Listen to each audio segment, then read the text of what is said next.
Have you ever been to a chemist's or drugstore while travelling? We're going to help you with specific vocabulary you may need if you feel a bit sick while on holiday. Welcome to Aprender Inglés with Reza and Craig.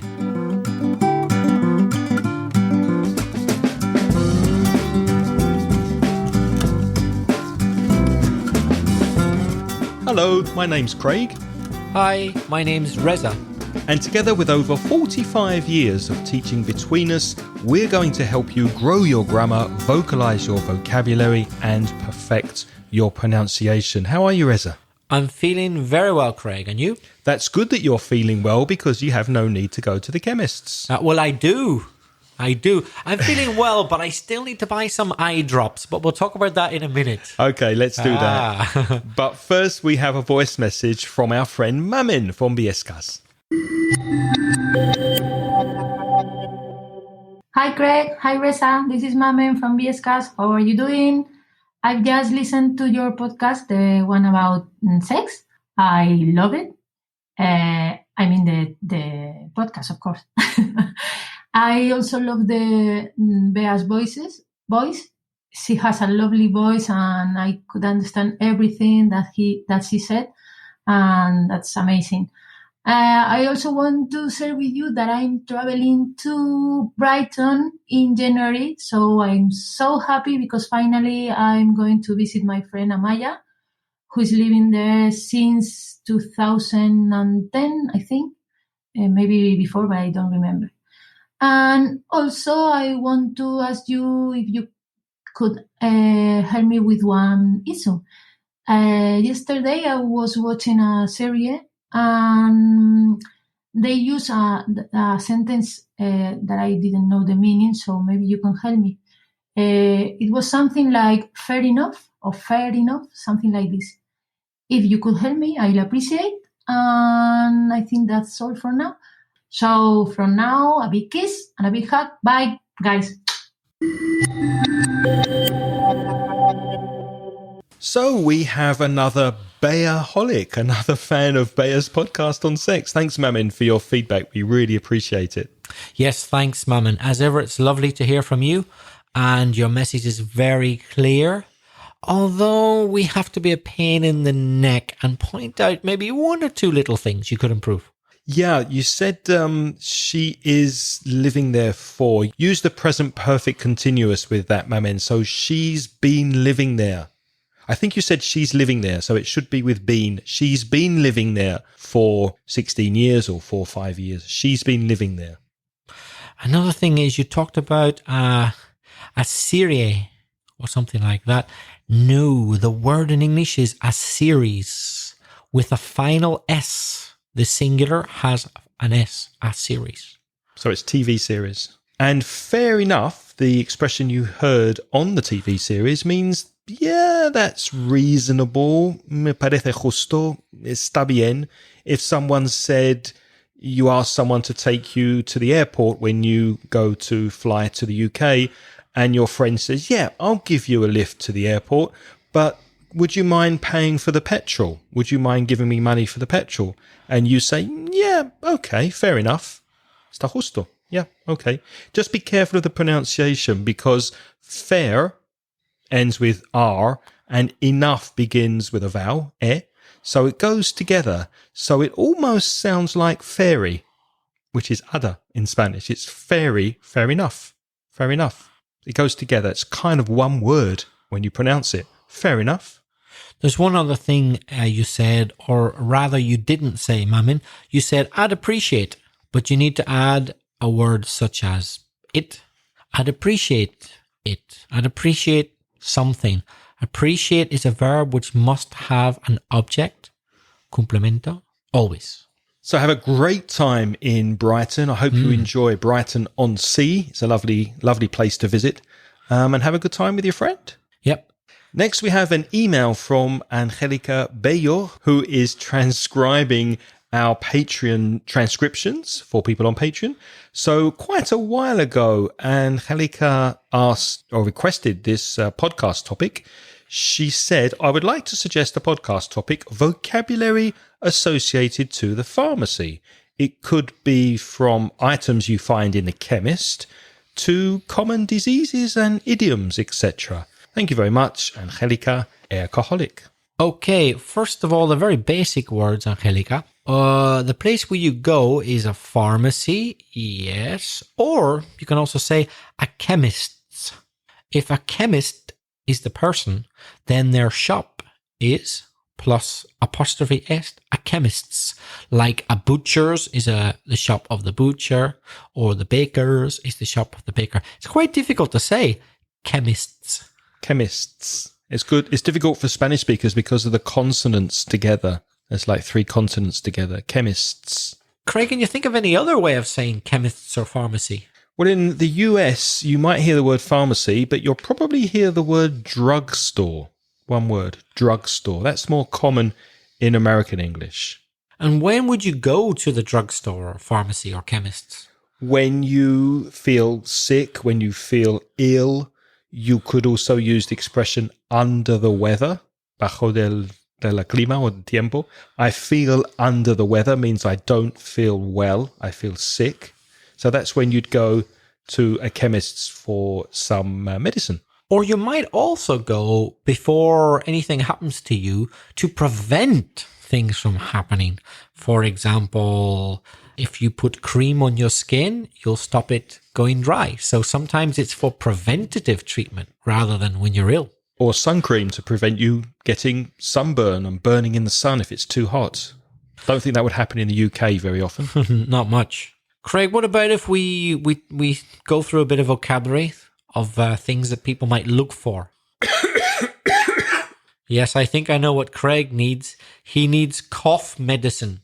Or maybe cough lozenges. Lozenges. That's a strange word, isn't it? Lozenges. Lozenges. They're like a big pill, aren't they? Sometimes diamond-shaped, sometimes oval-shaped, and you suck them. So what's suck? Chupar? Yeah. So you suck them and it helps your throat, and sometimes it has some mild relaxant in there to make you feel better. Or you could have some cough syrup, which is the liquid. So cough syrup would help you get rid of your cough. Yeah, be careful with the spelling of syrup. It's strange. S-Y-R-U-P, syrup. Craig, for you, what are plasters in a chemist's? Tiritas. We spoke about plaster, the material, which is yeso when you're making a sculpture or a work of art. But in the chemists, it's tiritas, so plasters. It's a countable noun. So you could ask for a plaster or a box of plasters. Yeah, it's a bit confusing because there's another use of plaster, which is escayola, which is also for medical purposes. When you break an arm, you also get a plaster. It's a different type of plaster. That's right, but you wouldn't get that in a chemist. You'd have to go to the hospital for that. The Americans don't say plaster. They say Band-Aid. Band, hyphen, guion, aid. Band-Aid. I think that's a brand name, isn't it? Yes. Yeah. Like Sellotape or Post-it or Tipex or Kleenex.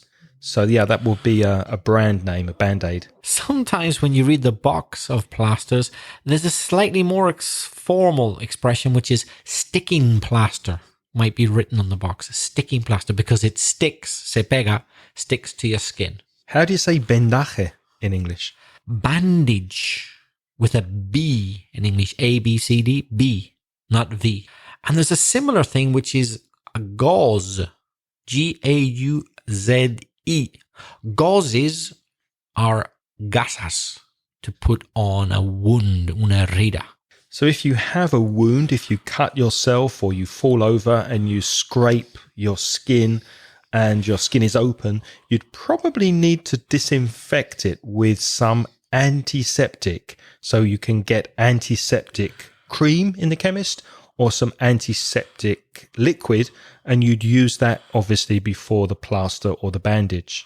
Speaking of liquids, there are many types of liquid which you can find in a chemist. You can get cream, you can get gel, you can get ointments. That's ungüentos. O-I-N-T-M-E-N-T-S, ointments. Lotions, that's with tea in English, not like Spanish with C, lotions. You can get pastes, pastas. You can get oils. Balms are another cream. Balms I beg your pardon? Balms. Oh, balms. I thought you said bums. Bums, not balms. Balms. BALMS. That's a silent L there. Balms, embalmes. And foams. FOAMS. Foams. Espumas. Yeah, you can get shaving foam. Now, you could get tablets or pills, pastillas, or maybe even capsules. And what are they for? Well, things like travel sickness, which is quite common if you suffer from travel sickness while you're traveling. Hay fever. What's that in Spanish? Hay fever. Something I have, alergia al polen. Hay fever. Or maybe indigestion tablets or indigestion pills if you have trouble digesting your food. That's another thing you could ask for at the chemists. What else, Reza? Things which you get all over the world, which everybody's heard of. Aspirin, aspirina, but in English without an A. Aspirin or paracetamol or painkillers. Why is it difficult, Reza, to get painkillers in the jungle? I don't know. Why is it difficult? Because the paracetamol. Oh. Let me explain. Parrot is loro in English. Parrot. Parrots eat them all. Now, there's an example of linking sounds because eat them all is not what we say in English. We join those sounds together and we say eat 'em all, eat 'em all, eat 'em all. So paracetamol is parrots eat them all. Paracetamol. Craig, another thing you might get in the chemist is laxatives. If you need to go. But go where? Yeah, exactly. Go where? What does that mean? I need to go. I need to go quickly. I need to go to the toilet. I need to use the bathroom, go to the men's room or the ladies' room. So a laxative will help you go to the toilet. Lip balm is another useful thing. We talked about balm before. So you put that on your lips if they're a bit dry, particularly useful in the winter when your lips tend to dry up in the cold wind. And herbal remedies are more natural ways to help you through your inconveniences and medical disorders. Herbal remedies are said to be a lot healthier than chemical medicines. A very important thing for people who are going to be in a hot area is sunscreen or sun cream or sunblock. They're synonyms. That's to avoid sunburn. Again, maybe not very necessary in the UK, but you might be going to Florida, for example, or Australia, where it is very hot and sunny. And if you don't put sunscreen or sunblock on before you sunbathe, you might need after sun lotion, which is a lotion or a cream that you apply, which means put on, that you put on after you've been exposed, your skin has been exposed to the sun. So sunscreen and sun cream before you sunbathe, and after sun lotion after you sunbathe. Craig, can you think of something you might need in a jungle or an area with a lot of vegetation? Paracetamol? Yes, indeed. Also, some kind of mosquito spray, for example, if there happen to be mosquitoes in the area, or a general insect repellent. Repellent comes from the word to repel, which means push away. So insect repellent repels insects and flies and mosquitoes and bugs and things. Now, obviously, you've got to look after your baby with a lot of attention, so you'll need to go to the chemists to buy plenty of wet wipes, toallitas húmedas, wet wipes, or sometimes they're called baby wipes. Also, baby food, that's special food already prepared in jars for babies, or disposable nappies. What are they, Craig? Well, nappy, N-A-P-P-Y, is pañal, but that's the British English word. Obviously, if it's disposable, you can throw it away after you use it. So disposable nappies, you use them on the baby, then throw them away when they're dirty. In the US, nappies are called diapers, D-Y-P-E-R-S. So you'd ask for disposable diapers in the US, and disposable nappies in the UK.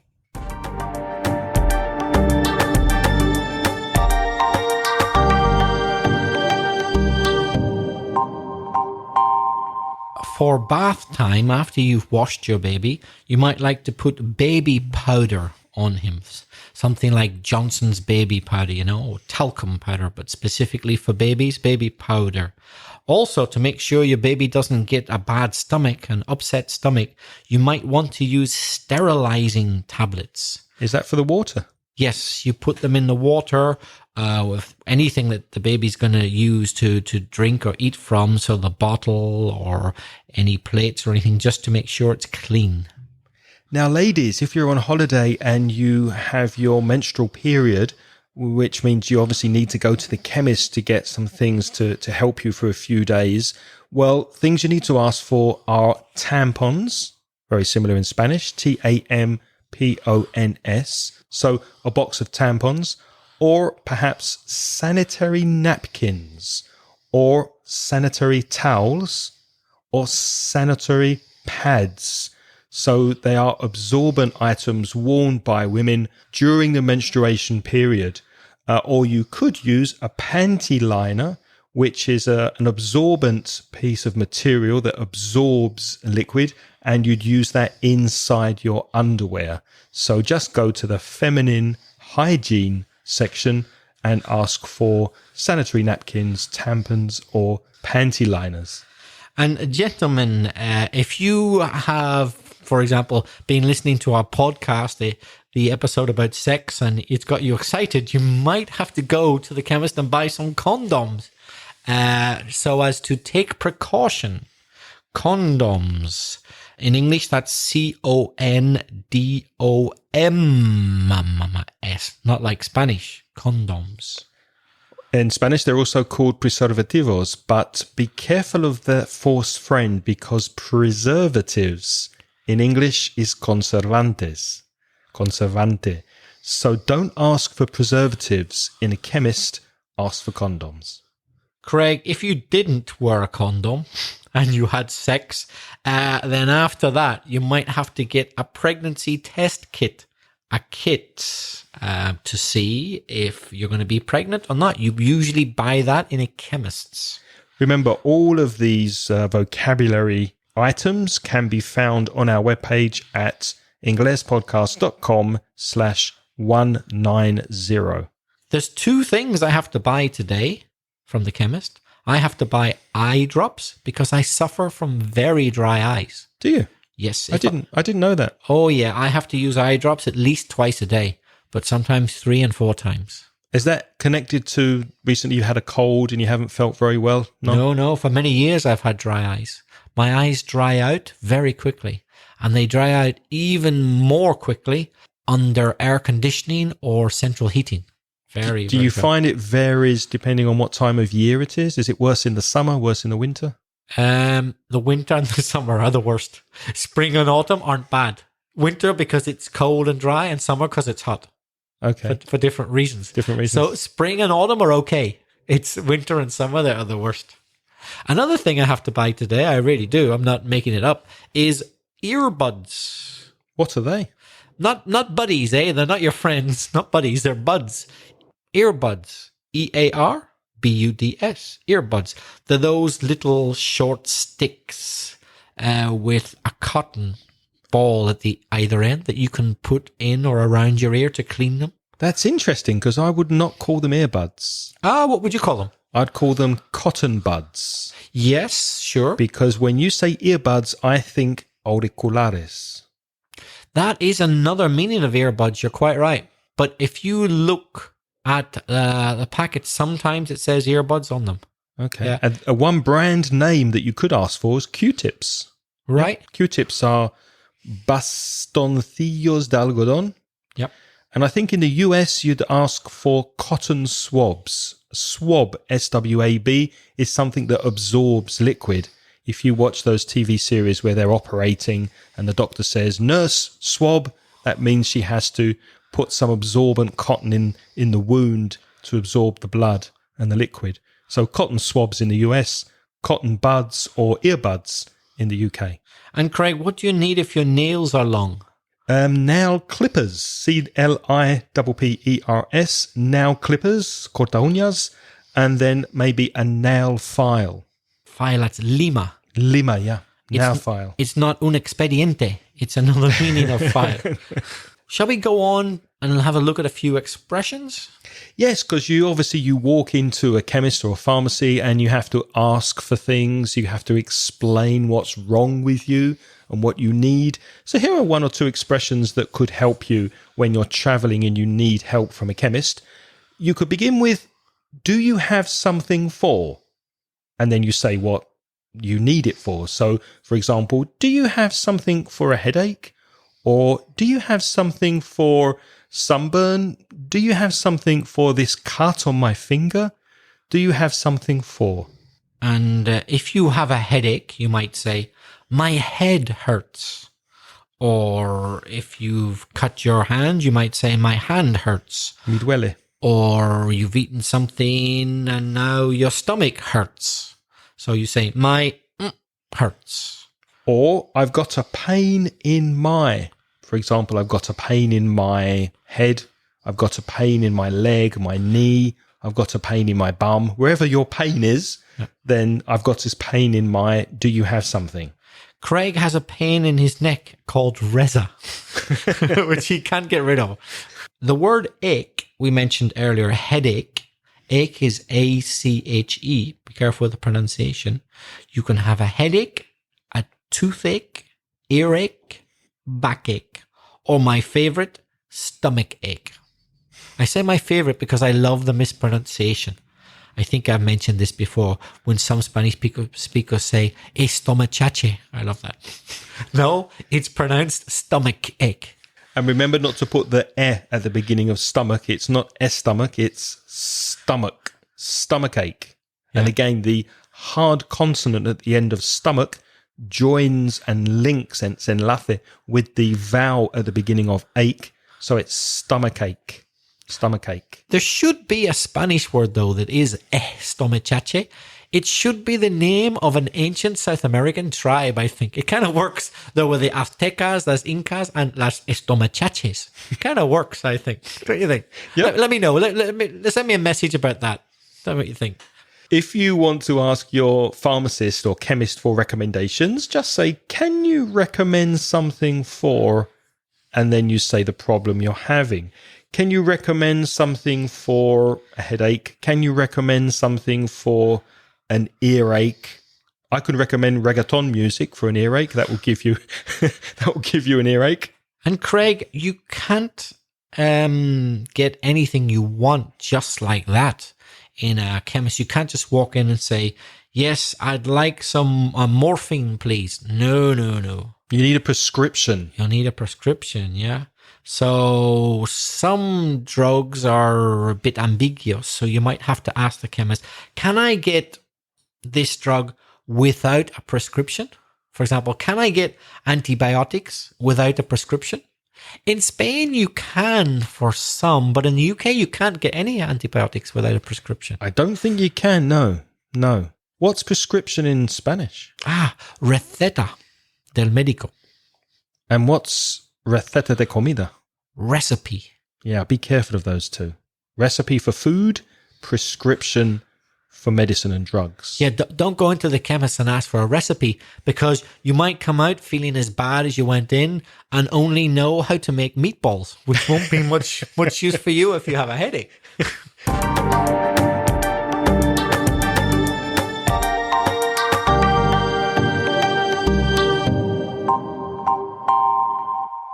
Also, you'd probably need to ask if you're taking pills or tablets, how often, with what frequency you should be taking them. So the question is, for example, how often should I take them? Or how often should I take it?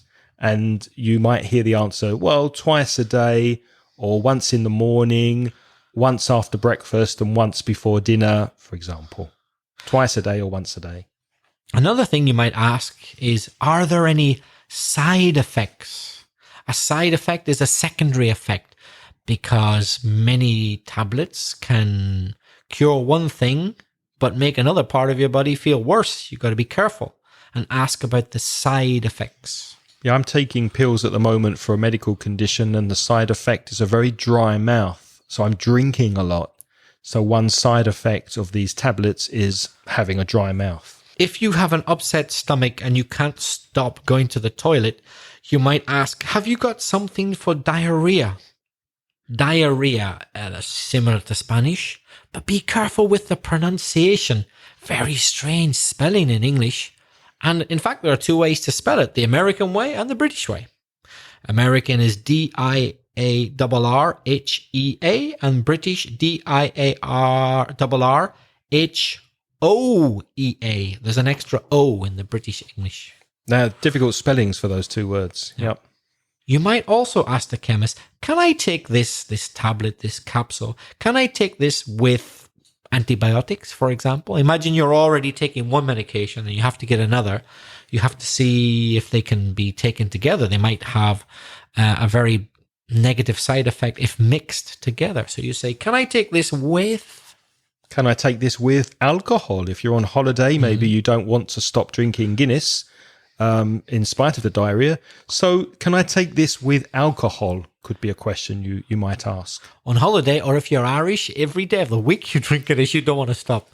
Another question you could ask, should I take this on an empty stomach? So if you take medicine on an empty stomach, that means without eating. Can I take this on an empty stomach? Should I take this with food? Should I take this after eating? Should I take this between meals? And something you won't hear, but you will read in a chemist, if you look at some medication, it is written, keep out of reach of children, which means mantener fuera del alcance de los niños. Very important warning on some medication which can be dangerous for children. And now it's your turn to practice your English. Do you have a question for us or an idea for a future episode? Send us a voice message and tell us what you think. You can reach us on SpeakPipe at speakpipe.com/Ingles podcast. Remember, only 90 seconds limit for your messages on SpeakPipe, or send us an email to me, Craig, at inglespodcast.com. Or me, Reza, at belfastreza@gmail.com. And for more detailed show notes, why not become a Patreon? Go to patreon.com/Ingles podcast. And many thanks to our gold sponsor on Patreon, Bruno, whose company Walking Tours of Copenhagen take you on a wonderful journey around Copenhagen, visiting castles and tourist attractions in that wonderful city. Have you ever been there, Reza? Have you been to Denmark? No, but it's very much on my list of top 5 countries I want to visit. I've been wanting to go for a long time now. I must go. Well, when you book up your flight, and I think you can fly there directly from Valencia, you certainly can from Madrid or Barcelona, remember to go to Bruno's website, tell him you're an alcoholic, that you listen to this podcast, and he will give you a 10% discount on his walking tours of Copenhagen and also Rio de Janeiro, the favela walk at favelawalkingtour.com.br. I think I'm going to take you up on that, Bruno. Very soon I'm going to go to Copenhagen and I'm going to ask for my 10% discount. It's a beautiful city. Also, we'd like to thank our other wonderful sponsors on Patreon, who are Beatriz Sanchez, Pedro Martinez, Maite, Parecin Perez, Laura Alem, Rafa Banceles, Nestor Garcia Mañez from NestorGM.com, Luces Extrañas, Astronomy Podcast, Maria Gervati, Rorena, Sara Jarabo, Carlos Garrido, Mamen, Juan Leiva Galera, Corey Finneran from the podcast IVMV.com, Miren Full, José Luis Arguay, Agus Paulucci, María Raidamen, Manuel García Betagón, Jorge Jiménez, Raúl López, Rafael, Manuel Tarazona, José Manuel Fernández Picazo, Juan Carlos Rodado, Pilar Martínez, Gambate Blog, and our latest Patreons, Ana Giovanna and Igor Garmendia. And thanks again to Bruno. Let's not forget the work that Patricia Alonso has done. She's transcribed episodes for all of you free, episodes 1 to 11 and episodes 132 to to 142. You can get the show notes to those free. And on next week's episode, we're speaking about my stationery addiction and looking at lots of vocabulary connected to office stationery, pens and pencils and all that lovely fetish equipment that I love. Until then, it's goodbye from me. And bye-bye from me. The music in this podcast is by Pitts. The track is called See You Later.